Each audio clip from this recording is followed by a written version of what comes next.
I met Eva during our last semester of undergrad. I was 22, neck deep in finance internships and mock interviews, always in a blazer and always 5 minutes early. Eva? She floated through the world like it owed her nothing, and she owed it even less. I met her at a campus event neither of us wanted to be at, some career mixer with free pizza and bad lighting.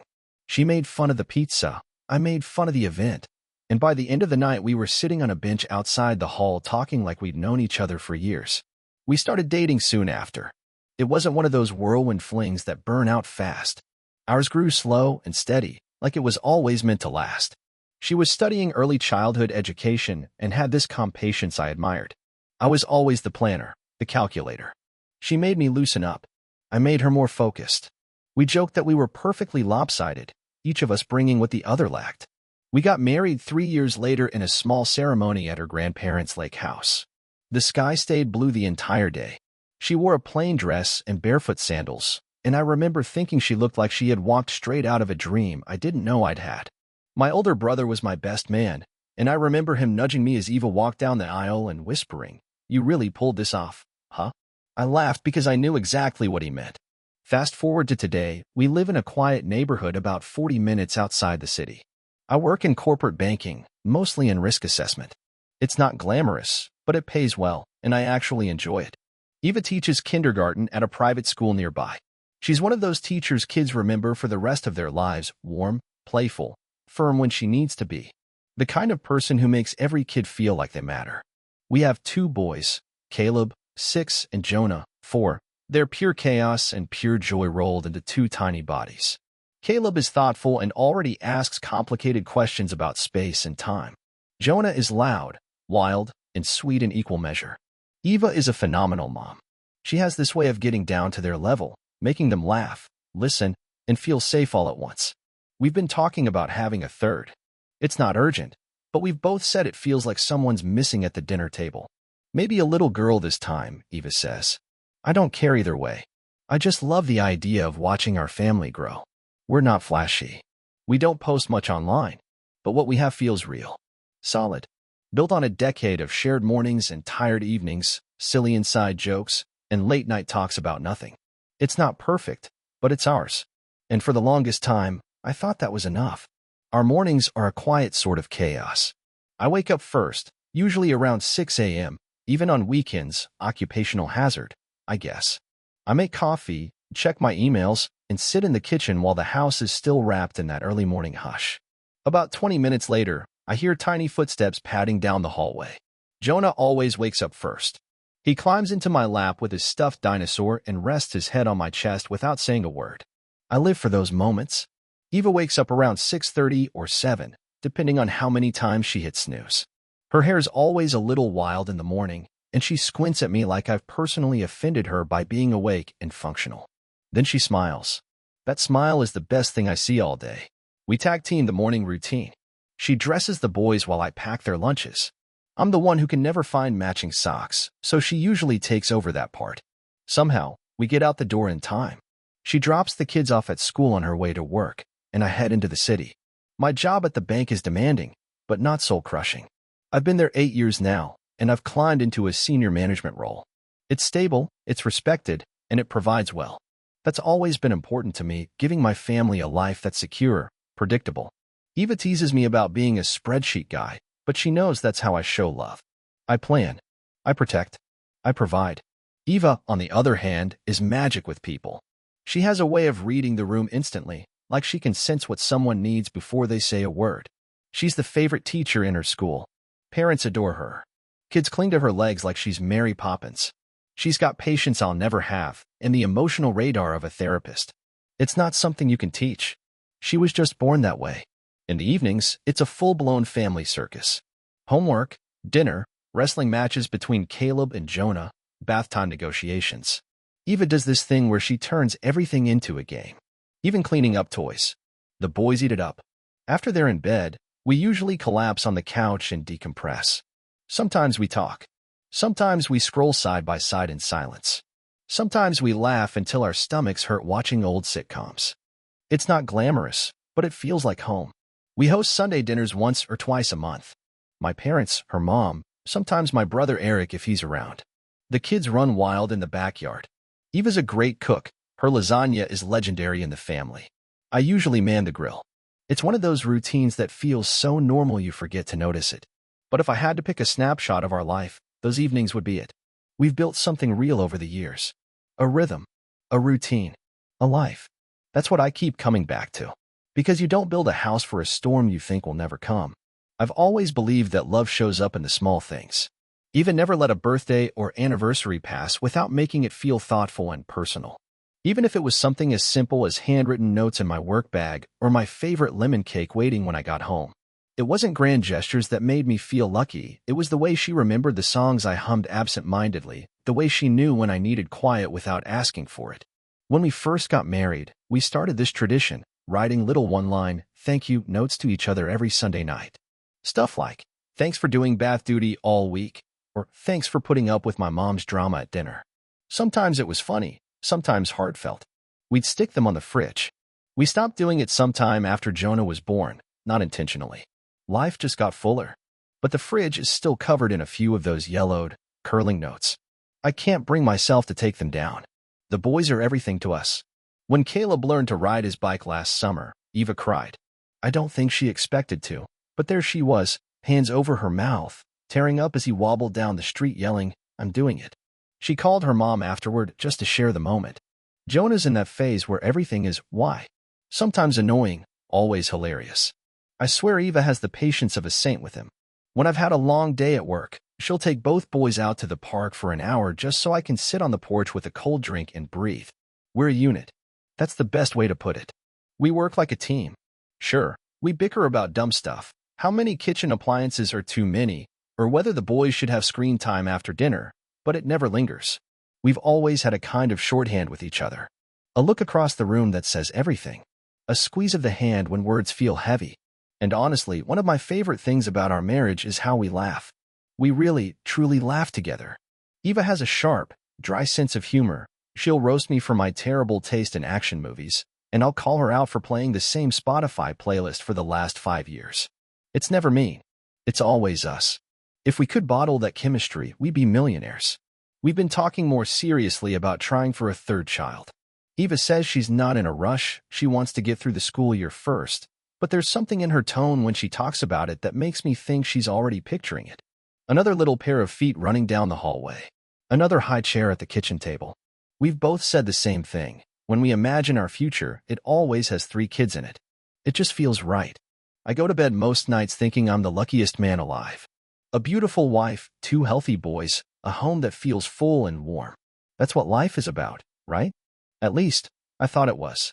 We've been floating the idea of a third child for a while.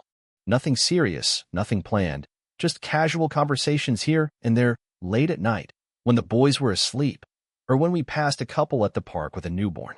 It always felt like a someday kind of dream, a soft maybe for the future. Then, one Thursday morning, Eva stood in the bathroom holding a plastic stick in both hands, tears welling in her eyes. She didn't have to say anything. I already knew. The look on her face was something between stunned and overwhelmed. Not quite joyful. But then again, surprises are like that. I wrapped my arms around her and whispered, it's happening, isn't it? She nodded and leaned into my chest. I wish I could say I was shocked. But the truth is, part of me had been hoping for this. Maybe even trying for it more than I realized. There have been a few nights in the past month where things between us felt right again. Closer. More connected. Maybe we were finally coming out of that routine fog that hits all couples after a few years. I took the pregnancy as a sign. We were still building something. Still growing. We didn't tell anyone at first. She wanted to wait until she saw the doctor. It's early, she kept saying, as if repeating it could make her feel more in control. I gave her space, even though I wanted to shout it from the rooftops. Our little family was about to get a little bigger. The boys were going to lose their minds when they found out. Caleb had started asking about babies more and more. Jonah was still young enough to think a baby meant a doll you carried around. We were excited, at least I was. It wasn't until a couple of weeks later that I noticed something was off. Nothing obvious, just little things. Eva seemed nervous all the time, even jumpy. She kept checking her phone and deleting messages quickly. I didn't think much of it at first, chalked it up to hormones or stress. My brother Eric came over around that same time. He's always been kind of a wild card. Not irresponsible exactly, just unpredictable. He works in freelance design, bounces from city to city, and doesn't seem to want to settle down. But he's great with the boys, and Eva's always gotten along well with him. Too well, maybe, but I never let myself think that way. She's my wife. He's my brother. What would be the point? The three of us had dinner that night. Nothing fancy, just pizza and wine. Eva barely touched her glass, said she wasn't feeling great. Eric cracked jokes the entire time, told the boys exaggerated stories about his travels, and we all laughed. It felt good to have him around. Familiar. I remember thinking how lucky I was to have a brother I could count on and a wife who loved him like family. That night, as we got into bed, Eva reached for me and held on longer than usual. Her fingers trembled. "Everything's going to be okay, right?" she whispered. I smiled, kissed her forehead, and told her yes. Of course it would be. Our family was growing. We were strong. We'd been through so much already. I didn't know it then, but our lives had already split into before and after. I didn't think of it as suspicion at first. It was more like static in the background, faint, constant, easy to ignore if I kept my focus elsewhere. Life doesn't stop just because your gut starts whispering that something feels off. Eva's pregnancy became the center of our universe, at least in theory. The boys were thrilled when we told them. Caleb immediately asked if it was a baby brother or baby sister, and Jonah proudly declared that he was going to be the big boss of the baby.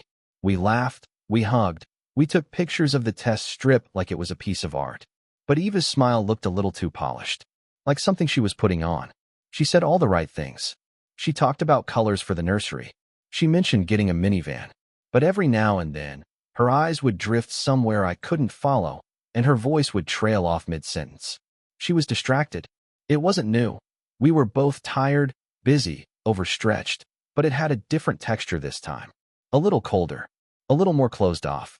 I told myself not to overthink it.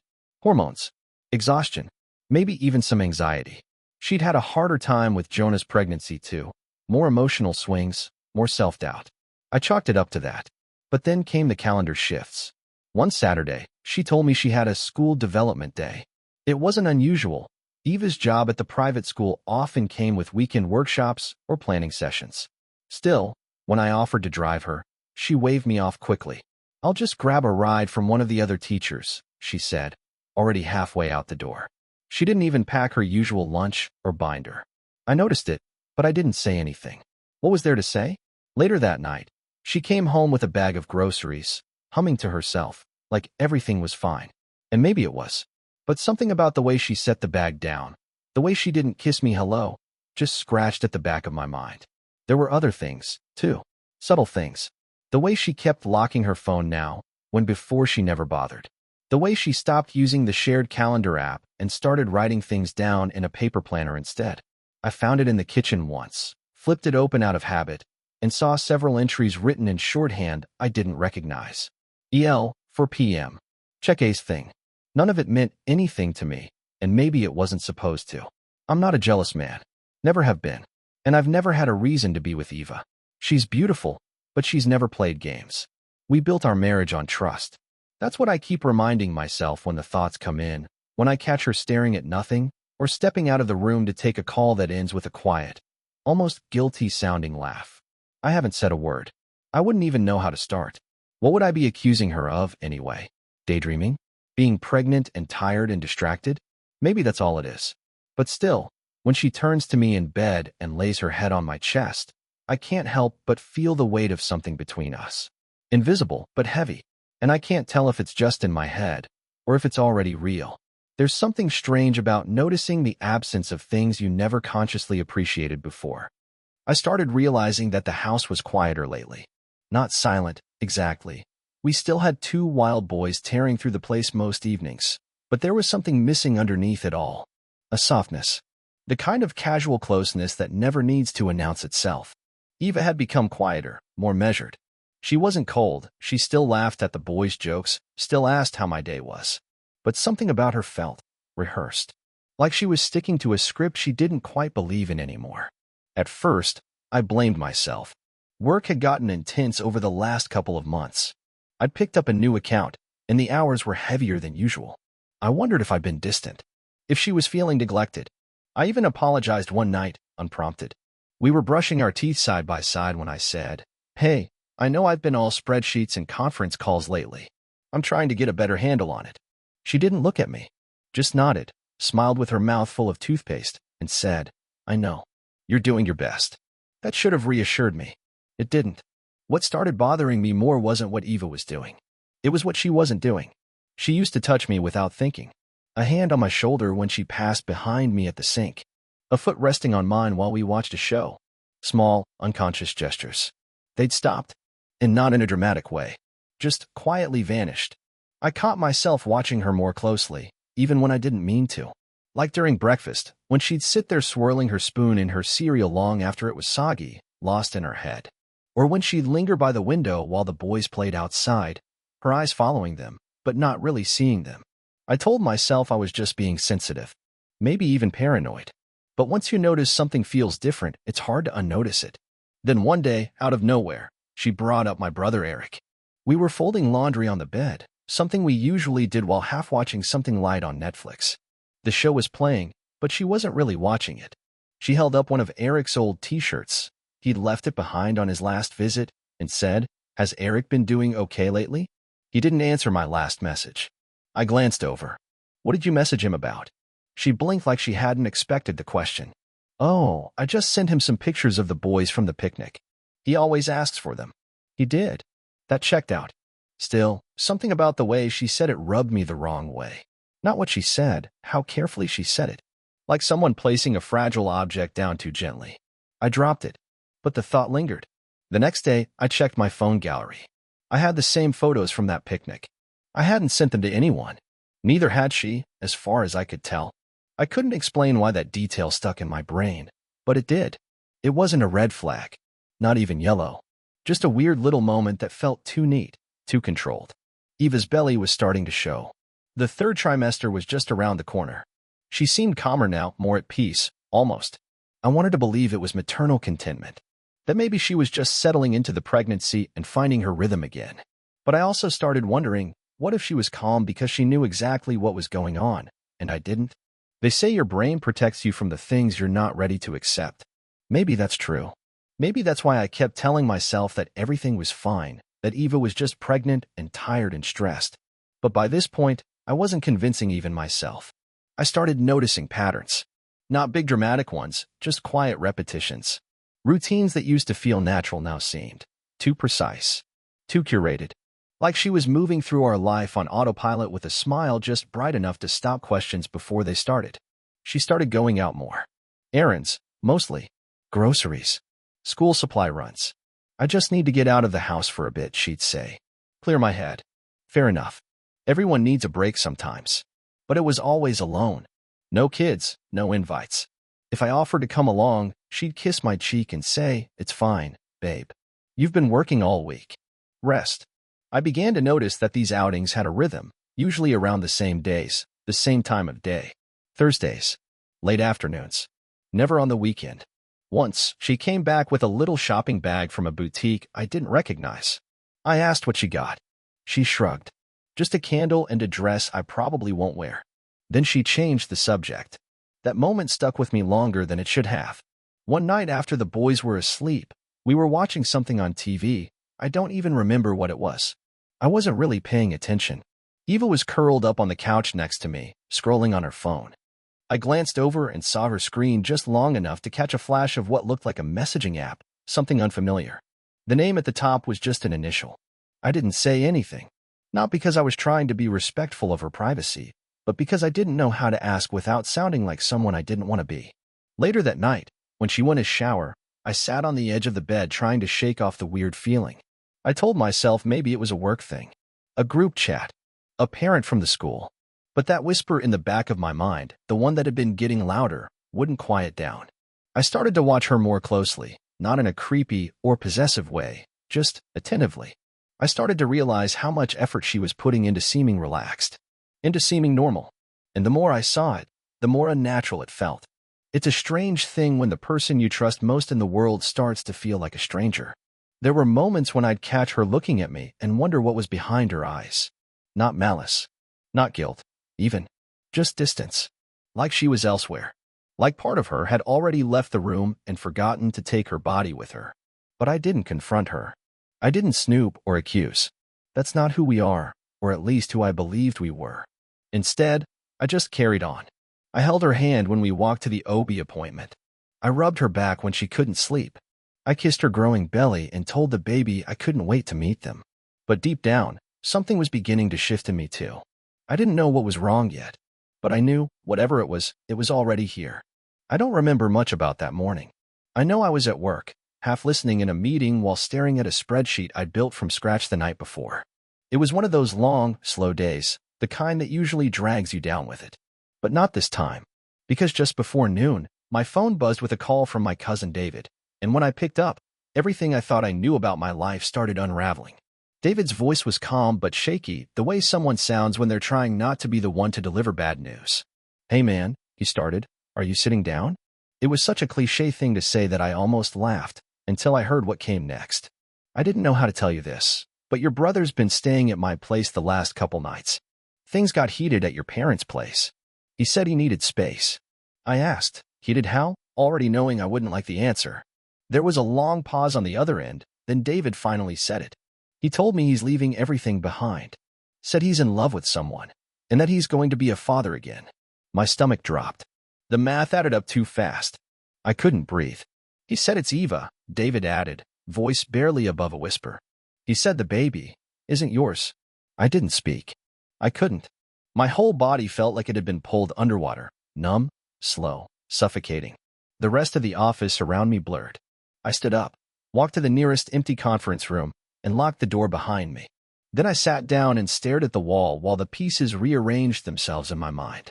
My brother, my wife, the baby, the third child we had prayed for, planned for, celebrated. And it wasn't even mine. I don't know how long I sat there before I called my father. He didn't sound surprised when I asked him about Eric. That hurt more than I could admit. He tried to downplay it at first. "You know how your brother is," he said. "He always complicates things." I told him to stop. Told him I wasn't looking for damage control. I needed the truth. And he gave it to me. Slowly. Hesitantly. Apparently, Eric had been distant from the family for a while, increasingly so these last few months. My father had assumed it was just another one of his phases. Until last week, when Eric showed up, unannounced, bags in hand, and told them everything. How he and Eva had been in love for a while now. How the baby was his. How he planned to leave the country with her after the baby was born and start fresh. He said he didn't want the boys involved anymore. "They're not mine," he had said. "I can't keep pretending." I felt like I was listening to a stranger being described. Eric, my younger brother, the best man at my wedding, the one who always said he envied me for having it all together, had been tearing my life apart behind my back. And Eva, the woman I'd trusted with everything, the mother of my children, had let him. My father told me he didn't approve of any of it, that he was furious. But that didn't soften the blow. Neither did hearing that Eva hadn't told me herself yet. She'd planned to, apparently. Soon. As if there were a gentle, humane way to confess a betrayal that monstrous. When I finally hung up, I couldn't move. I felt hollow. My hands were shaking. I remember looking at my wedding ring and wanting to rip it off, but I couldn't even make myself do that. Not yet. I just stared at it like it was someone else's hand. Someone else's life. Then, without thinking, I called Eric. He answered. No hesitation. "Hey, man," he said, almost like nothing was wrong. Like this was a normal call between brothers. I didn't respond. Just listened to the sound of his breathing. Finally, he sighed and said, "I guess you know now." I asked him why. He didn't have a real answer. He said they didn't plan it. That it just happened. That they connected in a way that couldn't be ignored. I think that was the moment I stopped feeling pain and started feeling something colder, something harder. I didn't yell. I didn't scream. I just said, "You've abandoned your nephews." For what? For a fantasy. He got defensive. "They're your sons, not mine.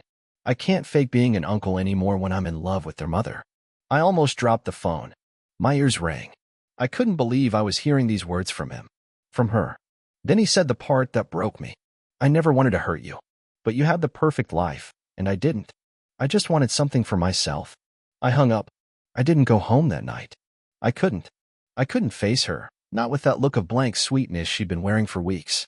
Not knowing what she knew. Not knowing what she'd done. I drove aimlessly for hours, pulling into an empty lot by the water and sitting there while the sky went black.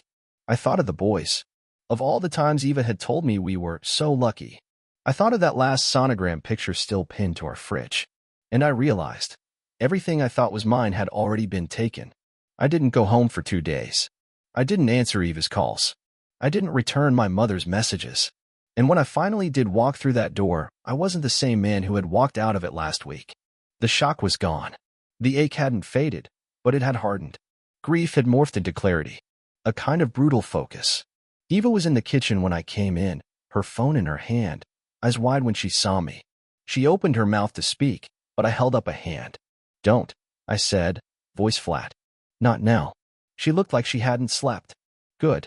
I walked past her, went upstairs, grabbed my files from the bedroom, and locked myself in the home office. Within minutes, I was on the phone with my bank's internal fraud and compliance department, not because I needed to report anyone, but because I knew exactly how to move money, how to freeze access, and how to cleanly untangle someone from their financial safety net. I wasn't reckless. I was surgical. Our joint accounts?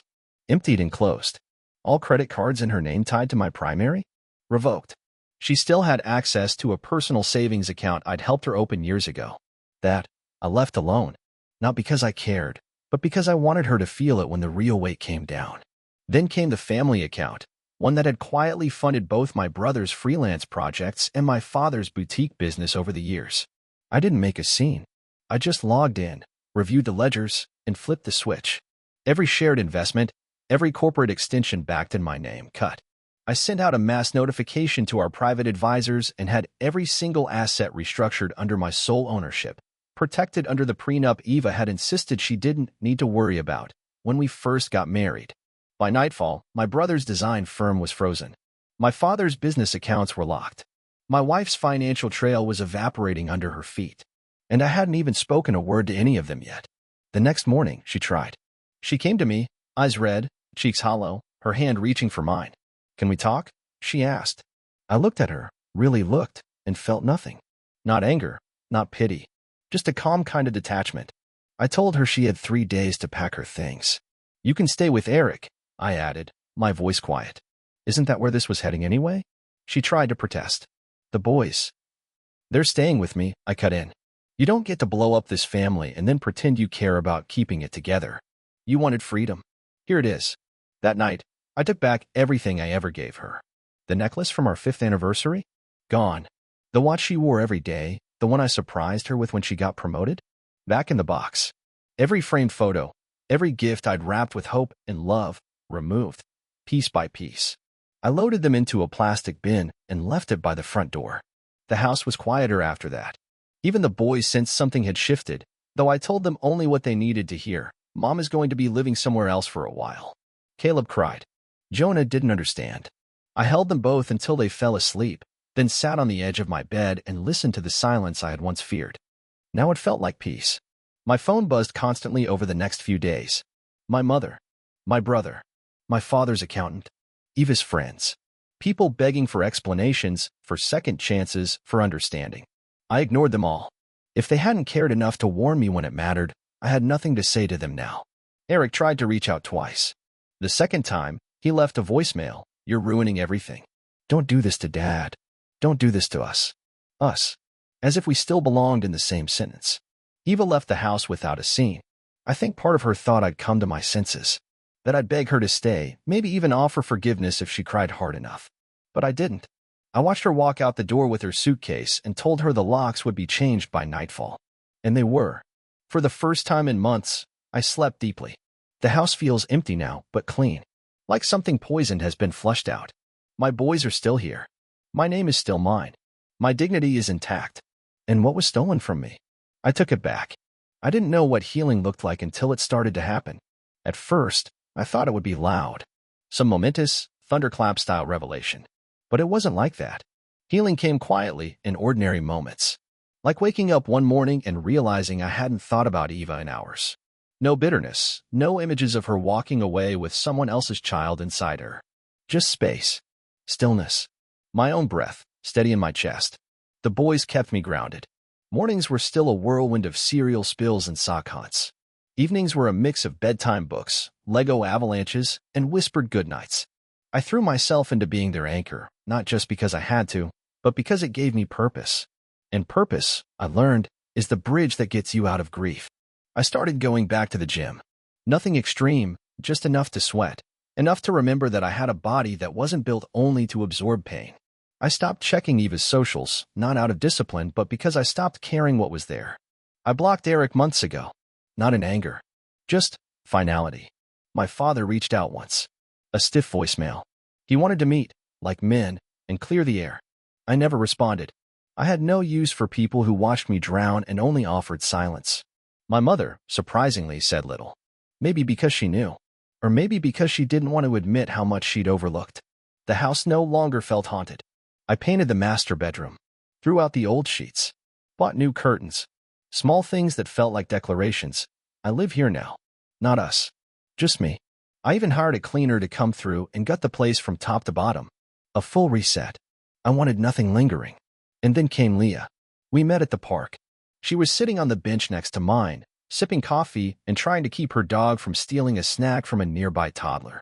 We laughed when the dog succeeded. I said something dumb about dogs being better than most people. She nodded and said, especially the people we used to marry. It caught me off guard. She smiled, not embarrassed, and added, divorced. Just finished. 7 months ago. We talked for nearly an hour. About nothing and everything. She had a calmness I hadn't realized I was starving for. She didn't flinch when I mentioned I was raising 2 boys alone. She asked about them like it was a natural next step in the conversation, not a burden to avoid. We didn't exchange numbers that day, but we saw each other again the following week. Same bench, different morning. That time, she brought 2 coffees. Figured you were a black coffee type, she said. She was right. I'm not rushing into anything. I'm not trying to replace anyone. But for the first time since the day I watched my world collapse, I felt something open again. Not love, not yet. Just possibility. And that's enough. The boys love her dog. She's met them once in a completely unplanned moment. Caleb asked if she was going to be our new neighbor. Leah smiled and said, I don't know, buddy. What do you think? He nodded like it made perfect sense. Jonah said he liked her hair because it looked like the lady from the storybook. I laughed. I hadn't laughed like that in a long time. She's not filling a hole. She's standing beside it, not pretending it never existed. That's the difference. That's what makes it feel safe. For the first time, the future doesn't scare me. It doesn't ache. It just feels wide open. It's been almost a year since everything fell apart. Sometimes I still find myself reaching for old habits, pausing at the grocery store to grab Eva's favorite cereal, automatically checking the shared calendar before I remember it no longer exists. But they're reflexes now. Ghosts of muscle memory. They don't carry pain anymore. Just a dull echo of who I used to be. I've changed. Not in the dramatic way people expect. No tattoos or reckless decisions. No running away to find myself. The change is quieter than that. It's in the way I move through rooms. The way I speak slower, more deliberately. The way I listen more carefully to my sons when they talk about dinosaurs or the moon or what makes a family. It's in the way I look in the mirror and recognize the man staring back. Not someone broken, not someone bitter, but someone weathered and still standing. Eva hasn't reached out in months. Not since the custody hearing, which went exactly how I hoped. Full custody, with supervised visitation. The judge didn't need much convincing. She never fought for the boys. She fought for herself. And they saw that, too. Eric vanished from the picture almost immediately. Apparently, real life doesn't suit him the way fantasy did. Last I heard, he skipped town. Probably trying to start over somewhere new, where nobody knows what he did. Good for him. I won't waste another breath on him. As for my parents, we're civil. Not close. The kind of relationship built on politeness, not trust. I see them on holidays now for the boys' sake. But the version of them I once leaned on is gone. Maybe they were never truly there to begin with. But here's what matters. Caleb's reading chapter books now. He's turning 7 this fall. The other night, he asked me if I was happy. I was rinsing dishes, half distracted, and I froze.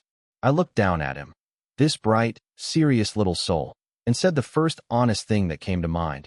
Yeah, buddy, I think I finally am. Jonah has stopped asking when mommy's coming home. That part was the hardest. But kids are resilient. More than we are, sometimes. He still talks about the baby. The one he thought was his little sister. I don't correct him. I just listen. And Leah? She's still around. Still showing up without needing to be asked. We're not rushing. We're not pretending. She knows where I've been, and she never once flinched when I told her the whole story. Not the watered-down version, the real one. The betrayal. The aftermath. The things I'm still learning to let go of. She didn't try to fix me. She just stayed. And for that, I'm more grateful than I can say. We don't talk about the future much. Not yet. Right now, we're content in the present. And after everything I've lived through, content feels like a kind of miracle. I used to believe that betrayal destroyed me, that it carved out a piece of me I'd never get back. But I was wrong. It didn't destroy me. It revealed me, stripped me down to the core, and forced me to rebuild on something solid. Now I know exactly who I am, and I finally feel free.